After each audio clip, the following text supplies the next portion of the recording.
Chapter 1. The Breaking Point. My name is Daniel, and I was tired of being everyone's punching bag. It was a rainy Tuesday morning in Vancouver when everything changed. I sat in the conference room at my marketing firm, watching my colleague Brad steal credit for my campaign idea. Again, for the third time in 2 months, he was presenting my work as his own, while I sat there, silent, fuming inside, but saying nothing. "As you can see," Brad said confidently, clicking through the slides I'd created at 2 a.m., "this revolutionary approach will increase our client engagement by 40%. My boss, Patricia, nodded approvingly. "Excellent work, Brad. This is exactly the innovative thinking we need." Something twisted in my stomach. I wanted to scream, to stand up and expose the truth, to defend myself. But I just sat there, paralyzed by the same pattern that had haunted me my entire 26 years of life. Always the nice guy, always the one who kept the peace, always the one who got walked over. After the meeting, I rushed to the bathroom and stared at my reflection. "What's wrong with you?" I whispered to myself. "Why can't you just speak up?" That evening, I called my friend Jake, who'd moved to Sydney, Australia, for his PhD in psychology. "Daniel, mate," Jake said over video call, "you sound absolutely defeated. What's going on?" I told him everything. About Brad, about always feeling invisible, about leaving every confrontation feeling like I'd lost, even when I knew I was right. "You know what your problem is," Jake said after a long pause. "You think the only way to win is to fight. But what if I told you there's someone here in California who teaches a completely different approach? Someone who could show you how to win without saying a word." Chapter 2. The Mysterious Professor. 3 weeks later, I found myself driving through the hills of Berkeley, California, toward the home of Professor Peter Den. Jake had arranged this meeting after telling me stories about Peter's unconventional methods, how he'd helped CEOs, politicians, and even actors master what he called the philosophy of strategic silence. Peter's house was modest but striking, surrounded by oak trees and overlooking the San Francisco Bay. When he opened the door, I was surprised.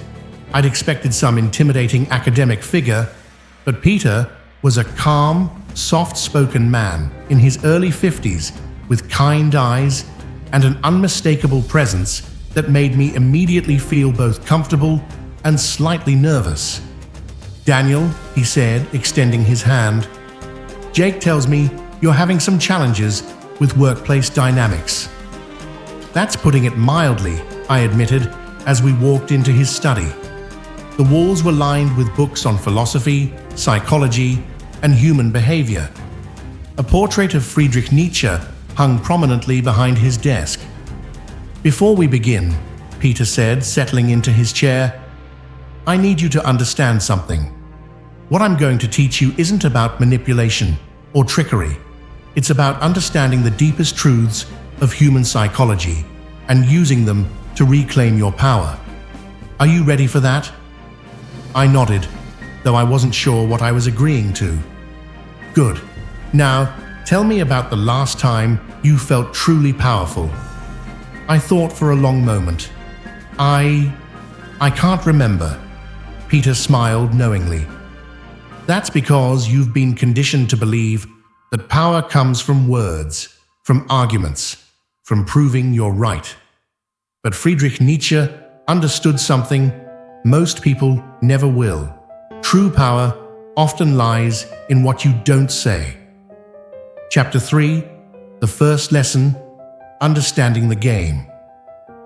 "Let me tell you a story," Peter began, leaning back in his chair. "Last year, I worked with a CEO in Toronto who was being bullied by his own board of directors. Every meeting, they would interrupt him, dismiss his ideas, and make him feel incompetent. Sound familiar?" I nodded. He came to me the same way you did. Desperate, frustrated, thinking he needed to learn how to argue better. But I taught him something different.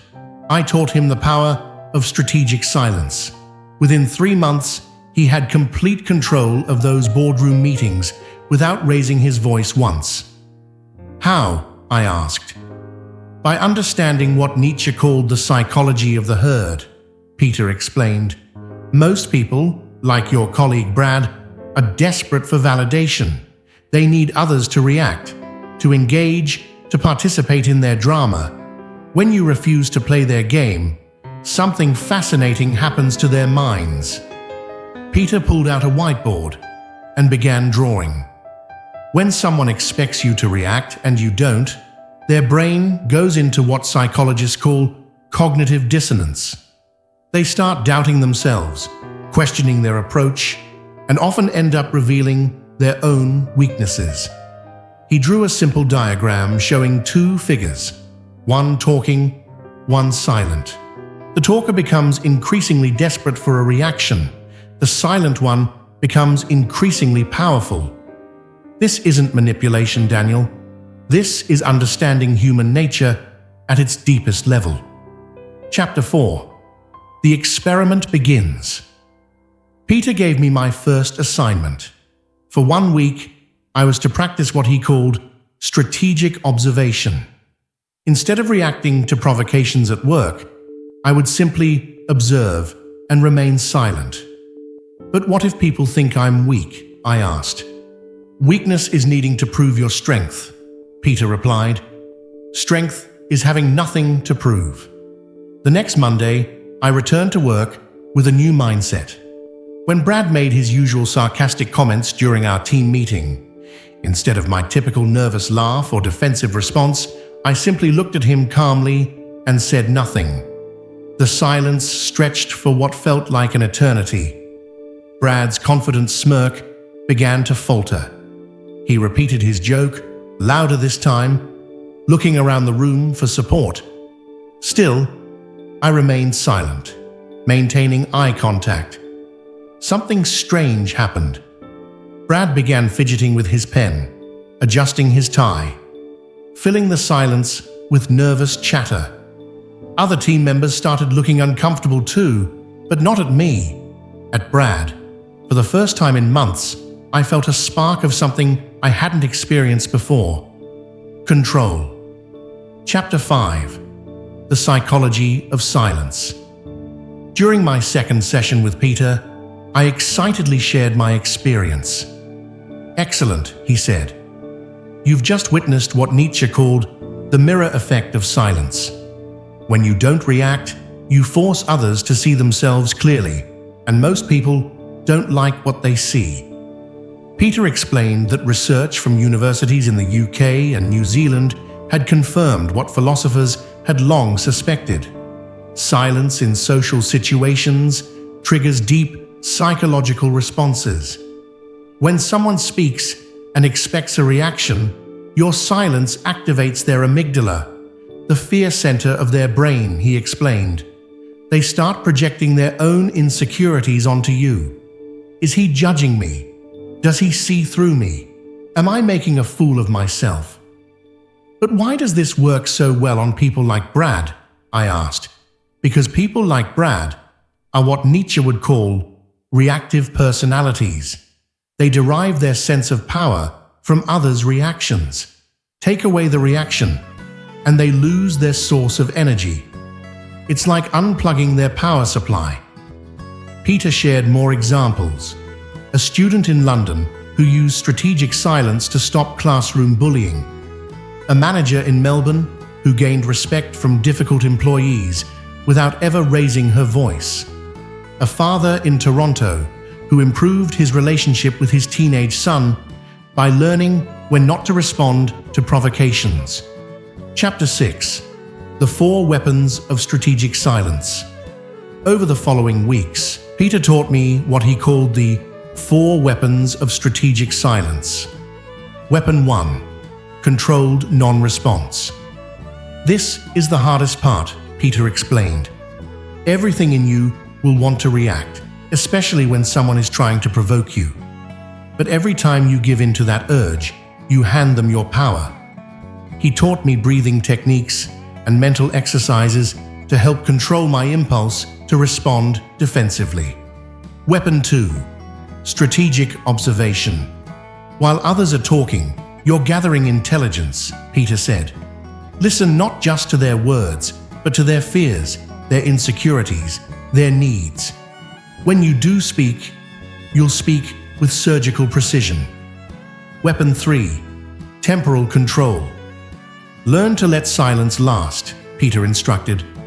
Discomfort with silence says more about the other person than about you. Master the pause, and you master the conversation. Weapon 4. Unpredictability. When people can't predict your reactions, they lose their advantage. You become the center of gravity in any interaction. Chapter 7. The setback. 3 weeks into my training, I faced my biggest test. Brad had been growing increasingly frustrated with my new demeanor.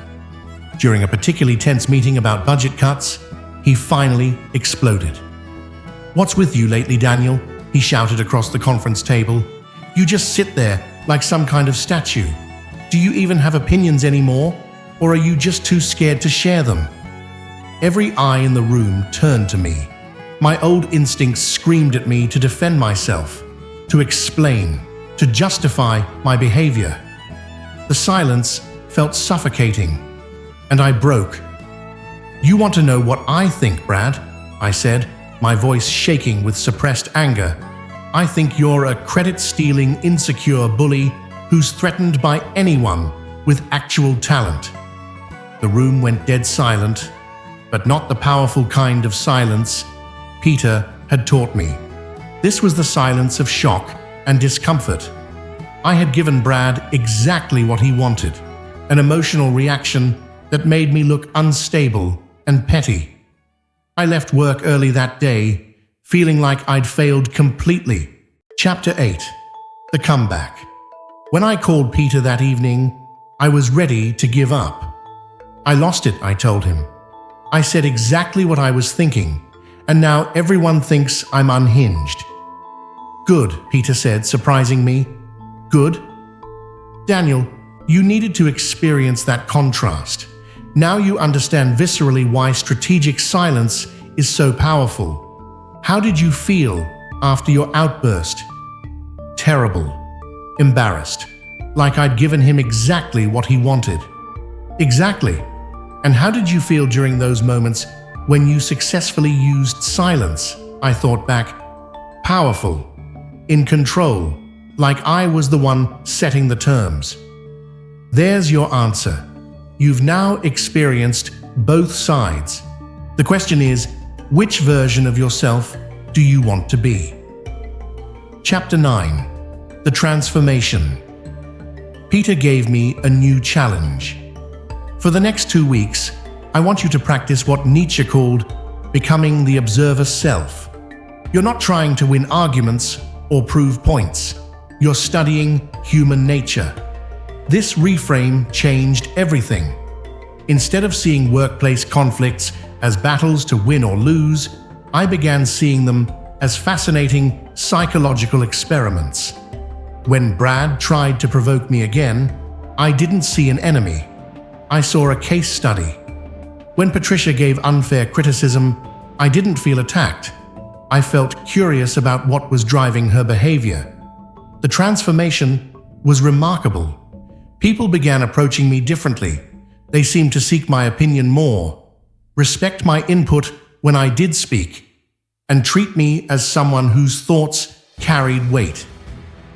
Chapter 10. The Mentor's Wisdom. During one of our final sessions, Peter shared the deeper philosophy behind what I was learning. Nietzsche wrote about the Übermensch, the person who transcends conventional social dynamics, he explained. This isn't about feeling superior to others. It's about freeing yourself from the need for their validation.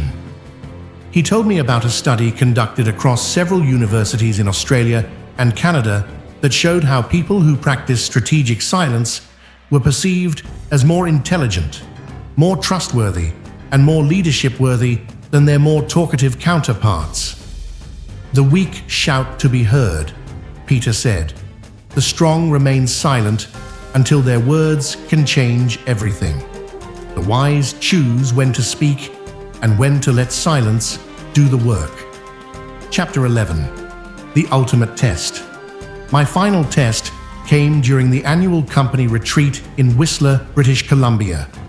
Our entire team was there, including senior management from our head office in New York. Brad, as usual, was dominating conversations, taking credit for team successes, and generally making himself the center of attention.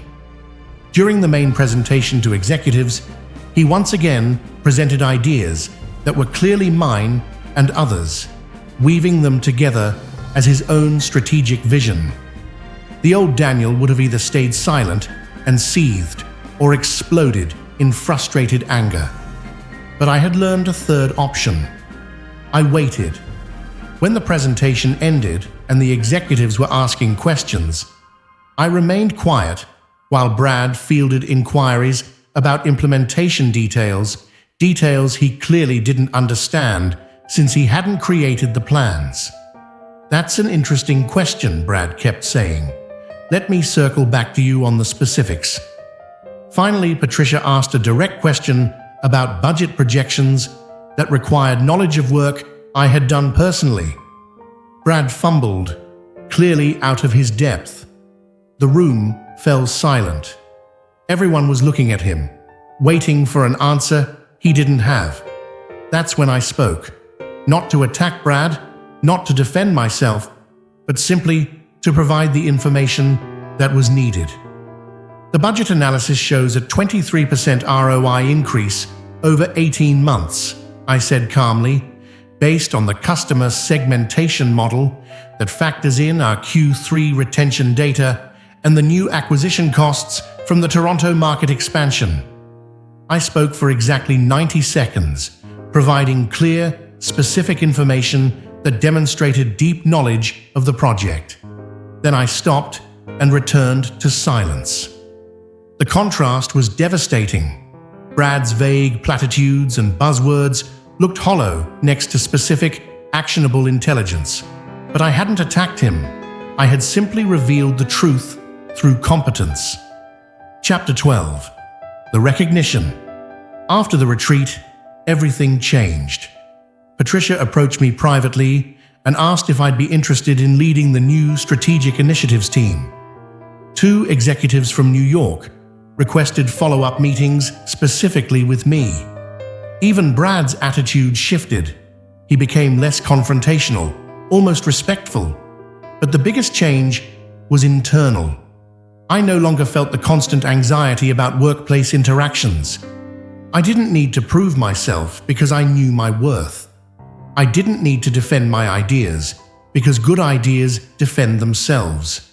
I didn't need to fight for respect because I had learned to command it through presence rather than words. Chapter 13.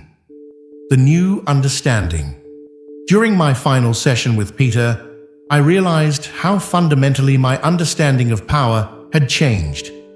I used to think power meant winning arguments, I told him. Now I understand it means not needing to have them.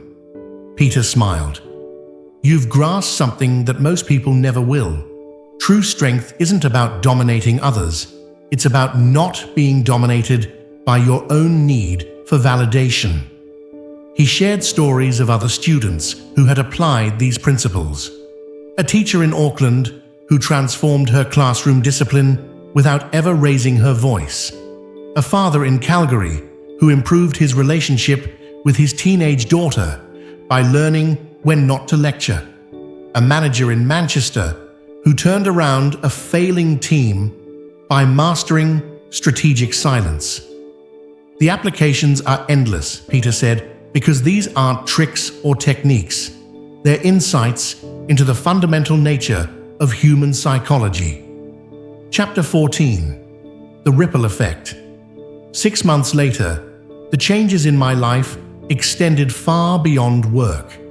My relationship with my family, improved dramatically when I stopped feeling compelled to defend my life choices in every conversation.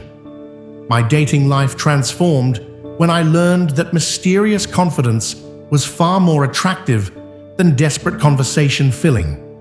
I even began mentoring others who struggled with similar issues. My neighbor Tom, who was having problems with his boss in his government job in Ottawa, started applying the principles and saw immediate improvements. My college friend Sarah, dealing with a toxic friend group in London, used strategic silence to establish better boundaries. The most surprising change was how people began seeking my advice. Colleagues who had previously overlooked me started coming to me with problems, trusting my judgment, valuing my input. But I understood why now. People are drawn to those who don't need their approval. Chapter 15. The Philosophy in Action. I began to understand the deeper philosophical implications of what Peter had taught me. Nietzsche's concept of the Übermensch wasn't about feeling superior to others. It was about transcending the psychological games that keep most people trapped. When you no longer need to prove yourself, you can focus on becoming yourself. When you're not reactive, you can be creative. When you're not defensive, you can be truly confident. I started reading Nietzsche's original works and found passages that perfectly captured what I had experienced. The individual has always had to struggle not to be overwhelmed by the tribe. If you try it, you will be lonely often and sometimes frightened, but no price is too high to pay for the privilege of owning yourself. Chapter 16. Teaching Others.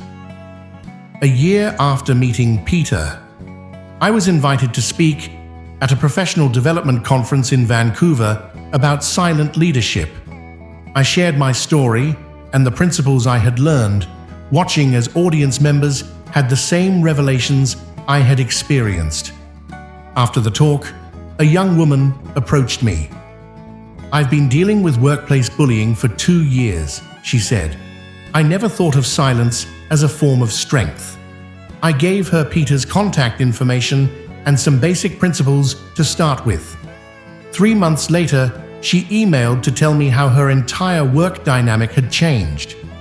This became a pattern. People who learned these principles didn't just improve their own lives, they became centers of calm strength that positively influenced everyone around them. Chapter 17. The Greater Understanding. 2 years into my transformation, I realized that what Peter had taught me extended far beyond workplace dynamics. I had learned to master my own mind, to choose my responses, rather than being controlled by my reactions. In a world full of noise, I had learned the power of signal. In a culture of immediate reaction, I had discovered the strength of considered response. In an environment of constant validation seeking, I had found the freedom of self-validation. Brad, ironically, became one of my biggest supporters. Once he could no longer provoke reactions from me, he stopped trying to undermine me and started actually collaborating. He later told me that my calmness during conflicts had taught him to be less reactive too. Chapter 18. The Full Circle. 3 years after that rainy Tuesday in Vancouver, when I felt powerless and defeated, I received a call from Peter. "Daniel," he said, "I have a young man here who reminds me of you when we first met. Would you be willing to share your story with him?" That weekend, I found myself sitting in Peter's study, looking at a nervous 24-year-old named Alex, who worked at a tech startup in Seattle. He told me about feeling invisible, about being overshadowed by louder colleagues, about leaving every meeting feeling defeated. "I know exactly how you feel," I told him. 3 years ago, I was sitting in that same chair, convinced that I was destined to be everyone's doormat. As I shared my story, the struggles, the learning, the setbacks, and the eventual transformation, I saw something change in Alex's eyes. the same spark of possibility that I had felt when Peter first explained the power of strategic silence. Conclusion: the silent revolution. Today, I understand that what Peter taught me wasn't just about workplace dynamics or personal relationships. It was about reclaiming my own power, about becoming the author of my own story instead of a character in everyone else's drama. The principles of strategic silence have applications far beyond individual success. In a world where everyone is shouting to be heard, those who master the art of meaningful quiet become the ones people truly listen to. I've seen these principles work across cultures and contexts, from boardrooms in Toronto to classrooms in Sydney, from family dinners in Manchester to social gatherings in Auckland. The psychology is universal because it taps into fundamental human nature. But perhaps the most important lesson is this: true power isn't about controlling others. It's about not being controlled by your own need for their approval. When you achieve that level of internal mastery, you don't need to outsmart anyone. You simply become someone who cannot be outmaneuvered because you're no longer playing their game. You're playing a better one, the game of authentic self-mastery. As Nietzsche wrote, "What does not kill me makes me stronger." But I would add, what I choose not to respond to makes me wiser. The revolution isn't about changing the world through force or argument. It's about changing yourself so completely that the world around you has no choice but to respond differently. And it all begins with the courage to remain silent when everything in you wants to speak. The power was always there. I just had to learn how to stop giving it away. Today, if you're feeling overlooked, undervalued, or constantly defensive, remember this: your silence can be your strength, your calm can be your power, and your refusal to play their game can be your victory. The question isn't whether you can outsmart others without saying a word. The question is, do you have the courage to try?